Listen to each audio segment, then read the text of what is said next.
Je vous retrouve pour cette deuxième partie sur les Firewall Storm Shield. Dans la première partie, vous l'avez vu, c'était notre ancien décor, tout simplement parce que cette vidéo a été tournée lors du premier confinement du Covid-19 ou de la Covid-19, vous direz comme vous voulez. Toujours est-il que cette vidéo, elle date un petit peu. Le décor était encore dans le salon virtuel de Carpe Diem Informatique. Là, on se retrouve tout simplement dans la cuisine de Carpe Diem et je vous fais l'intro pour la deuxième partie de vidéo. Dans cette deuxième partie de vidéo, je vais un peu plus approfondir tout simplement les principales fonctionnalités qu'on est à même de vous proposer avec les Firewall Storm Shield. Ce n'est pas exhaustif. Je ne rentre parfois pas dans tous les détails techniques parce que sinon, il faudrait vraiment faire durer encore cette vidéo plus longtemps. Déjà, vous l'avez vu, on l'a coupé en deux. La deuxième partie dure environ une vingtaine de minutes. Alors, je vous laisse avec moi-même et bien juste après ça.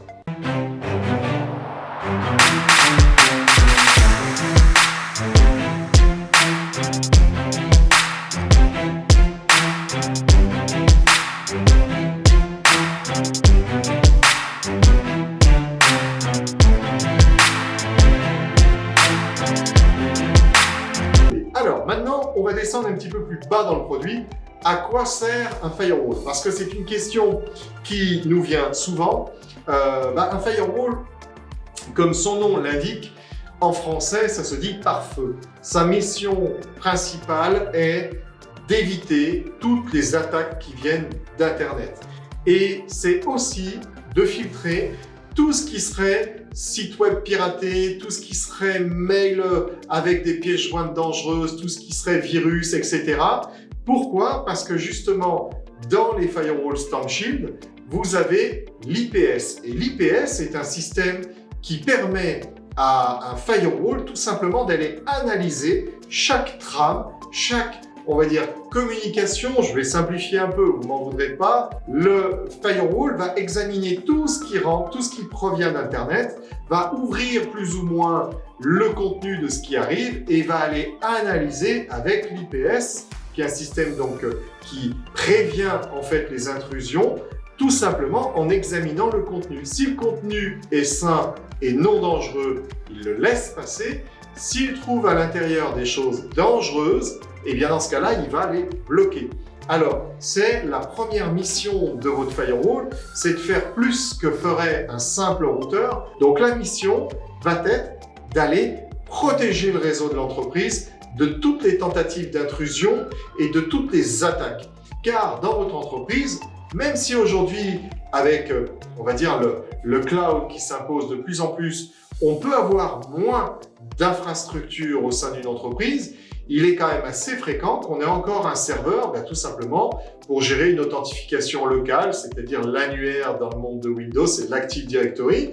Vous pourriez encore avoir ce serveur-là. Vous pourriez l'avoir en mode cloud, mais beaucoup d'entreprises font un choix qui souvent est raisonnable, en tout cas quand on est dans cette gamme de produits, c'est-à-dire une entreprise en dessous de 50-100 personnes, font souvent le choix de détenir ce serveur gestion des identités et de la sécurité en interne, chez eux. C'est un serveur qui va pouvoir être attaqué à partir d'Internet. Mais vous pourriez aussi avoir un NAS, vous savez, c'est dans une autre vidéo, je vous mettrai le lien là-haut. Dans une autre vidéo, je vous ai montré qu'on hébergeait des NAS qui n'étaient pas forcément à nous, il y en a qui sont à nous, il y en a qui sont à des clients. On hébergeait des NAS justement pour faire du stockage, pour faire de la sauvegarde, pour faire de la surveillance via des caméras IP. Bref, il y a plein de sujets pour lesquels vous pourriez avoir un NAS chez vous. Un firewall va protéger les accès jusqu'à ces NAS. C'est-à-dire qu'un NAS, comme d'ailleurs un serveur Windows, il est assez probable que depuis l'extérieur de votre réseau, vous cherchiez à accéder à ces serveurs ou à accéder à ces NAS. Eh bien, un pirate informatique va prendre le même chemin.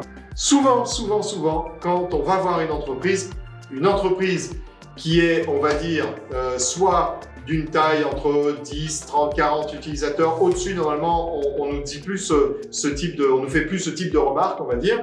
Ou bien une entreprise qui serait toujours passée entre les balles, nous dit toujours « Ah mais non, mais c'est pas moi qui vont viser une attaque informatique, c'est forcément des grands. Moi, regardez, j'ai une petite entreprise, on est 10, 20, on nous connaît pas, déjà on a du mal à se faire connaître. Alors, un pirate qui nous connaîtrait, c'est pas possible. C'est pas comme ça que ça marche. Je suis désolé, futur client, je m'adresse à vous. c'est pas sous ces critères-là qu'un pirate informatique agit. Alors, je ne dis pas que ça n'arrive jamais, entendons-nous bien. Un pirate informatique peut dire « je vais cibler une entreprise parce que cette entreprise, elle présente un gain intéressant pour moi, c'est-à-dire que je vais pouvoir détourner des données de valeur, je vais pouvoir faire une tentative de ransomware pour aller crypter leurs fichiers. » Donc, effectivement, les attaques ciblées arrivent. Mais vraiment, c'est pas la majorité. Et quand bien même ça puisse arriver, dans votre cas, ça peut être aussi une attaque tout azimut. C'est-à-dire que quand vous êtes connecté sur Internet, on va dire que vous êtes en permanence visible. Et un appareil connecté sur Internet discute beaucoup. En tout cas, quand il n'a pas un firewall, il peut discuter vraiment énormément. Il peut dire, bah voilà, je suis un routeur de telle marque, je suis une box de telle marque, je suis avec un firmware, c'est-à-dire un logiciel intégré dedans de telle version, j'utilise tel type d'applicatif, parce que il se trouve que derrière moi, il y a un serveur de bureau à distance, et un serveur de bureau à distance, ça va discuter sur le port 3389, comme à peu près tous les serveurs de bureau à distance. Alors, ces ports peuvent être changés, je vais encore une fois pas rentrer dans tous les détails. Mais, en tout cas, un routeur, un firewall qui serait de petite gamme, je vais surtout pas citer d'autres marques pour m'attirer les foudres de personne, mais en tout cas, qui serait un firewall léger, eh bien, va discuter potentiellement beaucoup trop, ce qui va donner plein d'indices à un attaquant. Et les attaquants, ce qu'ils font, c'est qu'en permanence, ils ont des machines qui ont été au préalable piratées pour eux ou par eux, qui vont aller analyser toutes les connexions Internet. C'est-à-dire qu'ils vont aller trouver des adresses IP qui ne changent pas au niveau d'Internet, c'est-à-dire une adresse IP, c'est l'adresse que vous obtenez quand vous connectez un équipement ou votre routeur sur Internet. Cette IP peut potentiellement être fixe, c'est-à-dire toujours la même, et à partir de là, vous êtes toujours repérable. C'est un petit peu comme l'adresse physique de votre entreprise, elle ne change pas, elle est toujours la même. Si quelqu'un voulait rentrer chez vous, il connaît l'endroit où vous habitez, il connaît la porte, il examine la porte, il voit un petit peu ses points faibles. Eh bien, c'est pareil avec un firewall ou un routeur qui serait soit mal réglé, soit de trop de petites gammes. Il va avoir ce genre d'informations et potentiellement trouver comment rentrer.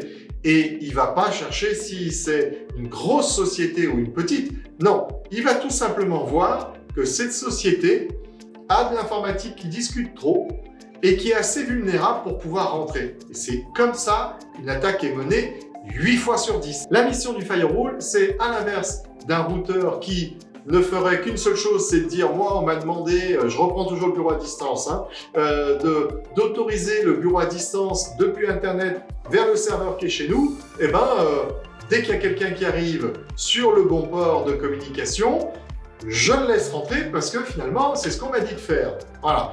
Alors, pour la petite histoire des ports réseau, il y en a plein. Donc, ça fait beaucoup de ports à sécuriser et un routeur peut très vite se faire submerger de demandes.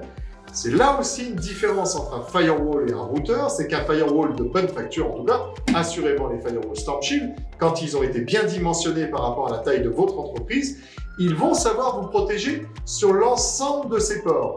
C'est-à-dire que vous ayez un serveur, 2 serveurs, 10 serveurs, 30 serveurs qui soient ouverts pour l'Internet, c'est-à-dire accessibles depuis Internet, un firewall va savoir dire « Ah, attends, oui, j'ai été paramétré pour autoriser le serveur de bureau à distance, pour accéder au NAS qui est dedans, pour accéder aux caméras qui sont dedans, au système d'alarme. » Vous pouvez en mettre plein comme ça des services, mais maintenant, j'ai quand même plusieurs critères qui font que je te laisse passer ou pas. Premier critère, le port, le fameux port est autorisé. Je te laisse passer.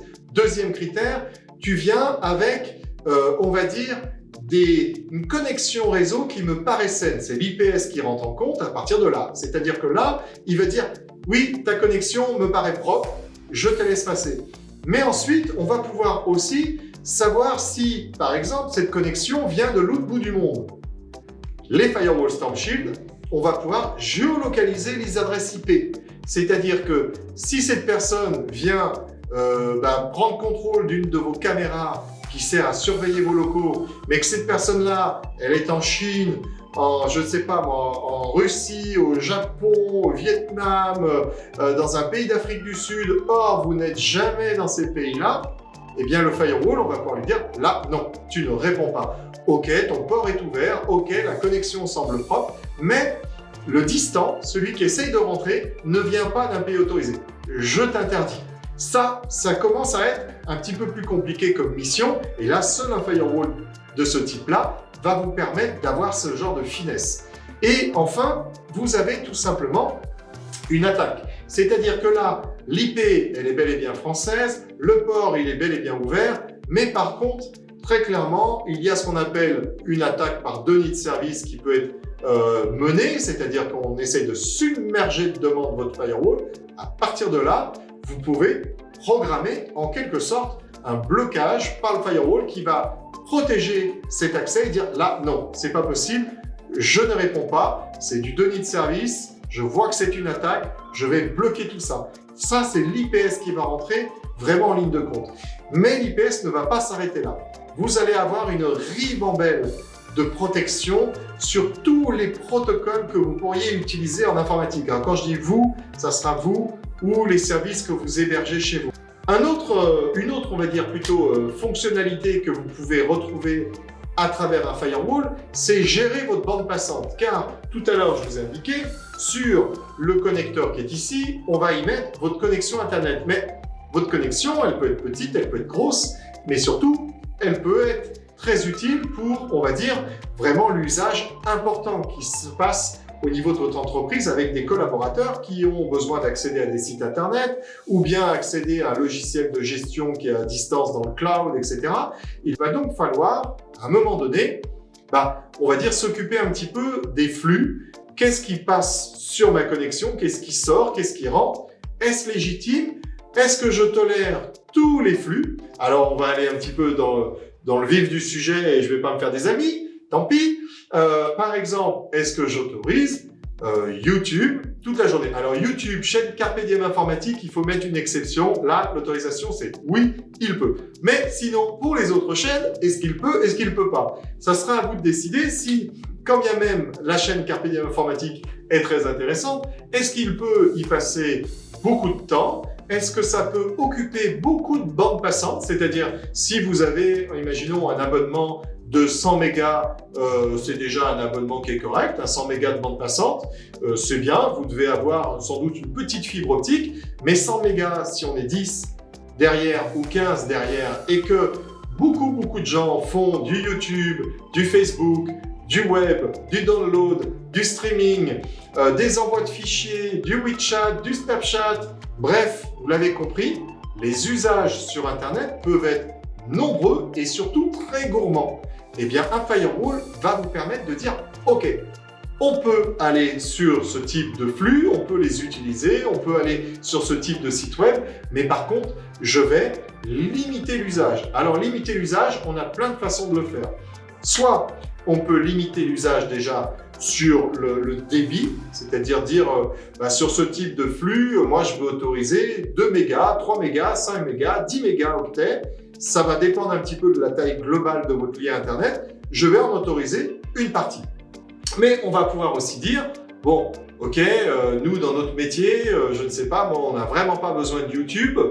Quand bien même ça fasse plaisir à Didier et qu'on aille liker sa vidéo à la fin, très bonne idée, mais peut-être pas la journée, peut-être entre midi et 2, ou peut-être au début de la journée, en fin de journée, mais pas toute la journée. Dans ce cas-là, je passe un accord avec mon personnel, très important, et je les informe que pour les besoins de l'activité, eh bien, YouTube, la journée, c'est niet. Par contre, entre midi et 2, il n'y a aucun problème, tout le monde va pouvoir aller sur YouTube et avoir l'usage qu'il souhaite au niveau de ce type de flux. Il peut en être de même au niveau de la radio, il peut en être de même au niveau des chaînes télé qu'on peut aujourd'hui capter sur une connexion Internet, qui à chaque fois est très consommateur. Et bien vous allez pouvoir dire, tous ces usages-là, je les autorise, mais seulement dans certains créneaux horaires. Ça sera bon pour tout le monde de toute façon. Celui qui se verra un peu contraint, un peu embêté, parce qu'il aurait bien aimé quand même, on est tous comme ça, hein, faut pas se mentir, il aurait bien aimé en journée aller répondre à un tel ou un tel, bon il le fera à un autre moment de la journée et il préservera ainsi la capacité de bande passante de la connexion Internet de la société, ce qui permet aussi, en ces temps compliqués, on ne va pas revenir sur le coronavirus, etc., mais en ces temps compliqués, la productivité d'une boîte, c'est quand même assez important. Alors, c'est par exemple un autre type de problème dont va pouvoir s'occuper un bon firewall, c'est gérer un peu la bande passante, gérer un petit peu qu'est-ce qui est possible de faire au niveau de votre connexion Internet. Alors, c'est loin d'être fini, je vais vous aborder un autre thème, c'est quels sont les sites web qui sont autorisés à être visualisés au sein de mon entreprise. Alors, selon le type de service que vous allez acheter en même temps que vous nous achetez ce firewall, les firewall stop sheets, si vous voulez, s'achètent un petit peu en boîtier nu, c'est-à-dire le carton que je vous ai montré tout à l'heure. Vous achetez le carton. Le carton, il va falloir lui associer du service.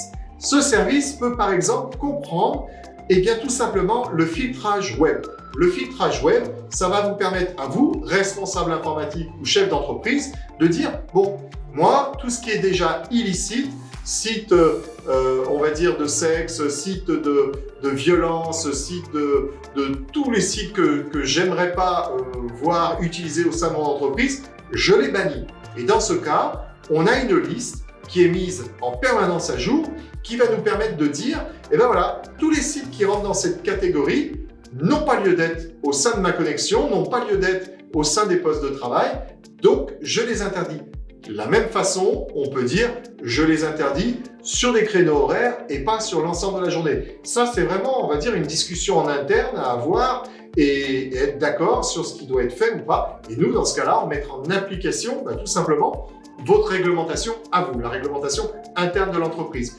Vous pouvez aussi y introduire des sites supplémentaires. Supposons que ces listes-là, ce qui m'étonnerait très honnêtement, ces listes-là sont très bien faites, mises à jour en permanence. Donc franchement, ça serait étonnant. Mais supposons que vous ayez un site web en particulier que vous souhaitez interdire, on va pouvoir l'autoriser. Cas qui arrive un petit peu plus fréquemment, c'est un site qui se retrouverait interdit parce qu'il ressemblerait dans son contenu un petit peu à un site qui ferait partie d'une liste. On va pouvoir faire à l'inverse des exceptions. Ce site-là, je l'autorise, c'est une erreur, il n'aurait pas dû être interdit, je l'autorise. Et hop, vous gérez ainsi finalement l'ensemble des flux que vous allez pouvoir autoriser ou pas au niveau des sites web. Ce qu'on va pouvoir aussi avoir, c'est un antivirus. Un antivirus qui ne va pas vous dispenser, ceci dit, d'avoir des antivirus sur vos postes, d'avoir des antivirus sur vos serveurs. C'est vraiment un complément. La sécurité, c'est une chaîne avec de nombreux maillons. Dans un firewall, vous avez un antivirus qui va être là, avec l'IPS, toujours pareil, activé dans ce process de contrôle de ce qui rentre et ce qui sort, pour vérifier que ce que vous recevez, voire même ce que vous envoyez, ne contient pas de virus. Et à partir de là, on va dire que le travail de l'antivirus au niveau de vos postes va se retrouver nettement allégé parce que sur le principe, le firewall va avoir fait un bout du travail. Le poste, lui, va devoir surveiller tout ce qui tourne autour de lui, les autres ordinateurs qui lui enverraient des fichiers, etc. Alors, vous avez de là un anti-spam. L'anti-spam va gérer de la même façon que le fait l'antivirus, c'est-à-dire qu'il va aller analyser tout ce qui vous est envoyé dans votre boîte mail au niveau du spam. Vous avez enfin la possibilité de faire des VPN. Alors, les VPN, peut-être que vous en avez utilisé ou pas, je ne sais pas, pendant cette période de télétravail. Si vous avez déjà un équipement chez vous, même un routeur sait faire des VPN, ça n'a pas attendu les firewalls, eh bien, vous pouvez vous connecter à distance à un serveur qui est dans votre entreprise en passant au préalable par un VPN. C'est-à-dire que vous êtes chez vous, vous êtes raccordé à Internet, vous pourriez accéder à un serveur de bureau à distance, on continue sur cet exemple-là, à travers une simple connexion de bureau à distance. Ce qui, dans beaucoup de cas quand même, est suffisamment sécure. Mais voilà, on ne va pas dire que c'est aussi sécure qu'avec un VPN, ça serait faux. Vous pourriez tout simplement faire le choix de dire moi, avant d'atteindre mon serveur de bureau à distance, je vais monter un VPN. Puis, une fois que le VPN sera monté, alors monter, c'est comme ça qu'on dit dans notre jargon, c'est-à-dire qu'on crée le VPN. Tout simplement, on lance le VPN qui crée en quelque sorte sur votre connexion Internet qui vous relie le poste et le firewall, eh bien, une sorte de deuxième réseau sécurisé au-dessus qui encrypte vos données et qui empêche toute interception de ces données entre votre poste et le firewall. De cette façon-là, si vous montez d'abord un VPN en direction de votre firewall, puis vous accédez au bureau à distance à l'intérieur de ce VPN, eh bien, évidemment, le serveur de bureau à distance à l'autre extrémité, dans vos locaux, est bien plus protégé parce qu'il n'est jamais visible sur Internet, ou plutôt depuis Internet. Alors, on va dire que c'est, comme souvent en informatique, une histoire de curseur. Où est-ce qu'on place le curseur entre la facilité et la sécurité? C'est pas forcément incompatible, mais c'est vrai qu'à un moment donné, les deux se repoussent. Parce que si vous avez l'habitude d'accéder à votre bureau à distance à travers un VPN, bon, bah vous avez l'habitude, c'est comme ça, vous lancez votre VPN, puis derrière vous lancez votre bureau à distance et le résultat est le même, vous êtes en bureau à distance. Si vous n'avez pas eu l'habitude et que vous avez l'habitude de directement lancer le bureau à distance pour y accéder, c'est vrai que c'est toujours un petit peu plus compliqué de se dire « Ah non, maintenant je peux plus faire ça, il faut que je monte le VPN, puis que je lance le bureau à distance et enfin je peux travailler. » Bon, chacun verra midi à sa porte. Aujourd'hui, les protocoles RDS, qui sont donc les protocoles de bureau à distance, sont très sécures. Ils intègrent parfois même, en tout cas nous, on en propose un aussi. Je vous en parlerai aussi dans une autre vidéo. C'est R2O, Remote to Office. Donc on y reviendra plus tard, un autre jour en tout cas. Eh bien, ils intègrent déjà des process pour vérifier qui vous êtes, vérifier si vous faites des erreurs de mot de passe quand vous vous connectez. Donc on va dire que les bureaux à distance, quand ils sont avec les bons outils et bien faits, bien paramétrés, c'est déjà pas mal sécure. Mais c'est vrai que vous pourriez avoir besoin de monter un VPN avant parce que vous souhaiteriez accéder à un autre appareil au sein de votre réseau. Ce type de firewall va savoir gérer ce type de VPN. Alors on a plusieurs types de VPN. Les plus modernes, les plus utilisés aujourd'hui, c'est les VPN SSL et les VPN IPsec qui peuvent être utilisés pour des postes clients, mais c'est plus souvent utilisé pour des sites à sites, c'est-à-dire que vous avez deux sites qui cherchent à discuter entre eux à travers une connexion non sécurisée qui est Internet. Eh bien, ils vont monter un VPN IPsec entre les deux sites et dialoguer à travers ce VPN. Les VPN SSL, c'est ce que vous trouvez aujourd'hui quand même de plus fréquent au niveau d'un poste de travail. Avant, on avait les VPN PPTP, mais qui ont été, on va dire, un petit peu, qui sont un peu dangereux, quoi, qui sont pas très fiables. Le VPN SSL est un cran au-dessus.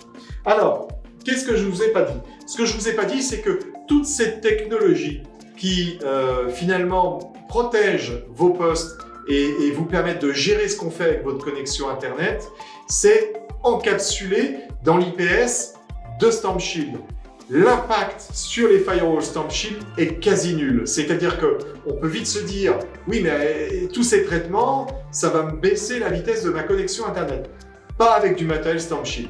Le matériel StormShield, c'est toujours une histoire malgré tout d'avoir étudié le bon modèle. Hein. Il faut calibrer le modèle qui soit en rapport avec votre usage d'aujourd'hui, maintenant, et peut-être aussi prévoir celui qui est dans 1 an, 2 ans, 3 ans. S'il y a eu une bonne étude avant, vous avez quasiment aucune perte de performance par rapport à la détection IPS qui va être faite, c'est-à-dire à l'analyse qui va être faite au sein de votre firewall quand on envoie ou qu'on reçoit des paquets. Donc ça, c'est très rassurant, c'est vous dire que vous mettez un matériel de protection qui aujourd'hui est indispensable. C'est comme la sauvegarde, une sauvegarde est indispensable pour le fonctionnement et la vie de votre entreprise. Un firewall, c'est indispensable aussi à la protection de votre entreprise. Si vous ne voulez pas vous réveiller un jour avec une informatique qui ne vous appartient plus parce qu'un pirate s'est introduit chez vous, le firewall, c'est la seule défense. La sauvegarde en est une autre, le firewall, c'est la seule défense. Ils sont EAL 4+, c'est-à-dire que c'est la meilleure certification que vous pouvez avoir aujourd'hui au niveau Europe. Au niveau mondial, c'est la même chose. Ils ont toutes les certifications. Quand StormShield sort un modèle, vous pouvez être certain qu'ils ont été d'abord reconnus avec tous les critères communs nécessaires à la mise en place, à la mise en vente sur le marché d'un matériel de sécurité type, comme un firewall. Donc là-dessus, vous pouvez être rassuré. Vous avez vraiment quelque chose d'ultra performant. Alors ce que je voulais vous ajouter aussi, c'est que ces boîtiers-ci peuvent aussi s'appeler des UTM, c'est-à-dire des boîtiers qui, outre le fait qu'ils intègrent un firewall, intègrent la fonctionnalité antivirus dont je vous parlais tout à l'heure. Alors, avant, chez Netask, ça s'appelait l'ASQ. L'ASQ, c'était entre autres justement ces fonctionnalités UTM avec la prévention, la détection, donc les IPS, IDS, qui était intégré, qui est toujours intégré dans la gamme des Storm Shield. Allez, sur ce, je vous laisse. Je vous remercie de l'avoir visionné. Je vous dis à très bientôt dans une prochaine vidéo qui traitera peut-être de sécurité, peut-être d'autres choses. On verra bien. Bonne fin de journée à vous!